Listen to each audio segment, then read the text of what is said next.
شروع اللہ کے نام سے جو بڑا مہربان اور نہایت رحم کرنے والا ہے۔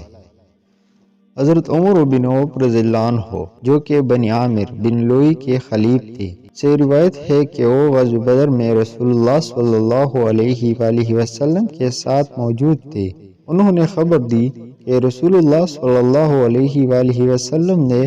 حضرت ابو عبیدہ بن جراح رضی اللہ عنہ کو بحرین کی طرف بھیجا تاکہ وہاں سے جزیہ وصول کر کے لائے، اور رسول اللہ صلی اللہ علیہ وآلہ وسلم نے بحرین والوں سے صلح کر لی تھی اور ان پر حضرت علاء بن ازرمی رضی اللہ عنہ کو امیر مقرر فرمایا تھا۔ حضرت ابو عبیدہ رضی اللہ عنہ بحرین کا مال وصول کر کے لائے۔ انصار نے جب یہ بات سنی کہ حضرت ابو عبید رضی اللہ عنہ آ گئے ہیں، انہوں نے فجر کی نماز رسول اللہ صلی اللہ علیہ وآلہ وسلم کے ساتھ پڑھی۔ پھر جب رسول اللہ صلی اللہ علیہ وآلہ وسلم نماز سے فارغ ہوئے اور انصار آپ صلی اللہ علیہ وآلہ وسلم کے سامنے پیش ہوئے تو رسول اللہ صلی اللہ علیہ وآلہ وسلم انہیں دیکھ کر خوش ہوئے، مسکرائے۔ پھر آپ نے فرمایا، میرا گمان ہے کہ تم نے سن لیا ہے کہ حضرت ابو عبید بحرین سے کچھ مال لے کر آیا ہے۔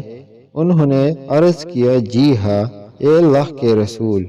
آپ نے فرمایا، خوش ہو جاؤ اور تم لوگ اس بات کی امید رکھو کہ جس سے تمہیں خوشی ہوگی، اور اللہ کی قسم مجھے تم پر فخر کا ڈر نہیں ہے، بلکہ مجھے اس بات کا ڈر ہے کہ کہیں تم پر دنیا کا شادہ نہ ہو جائے،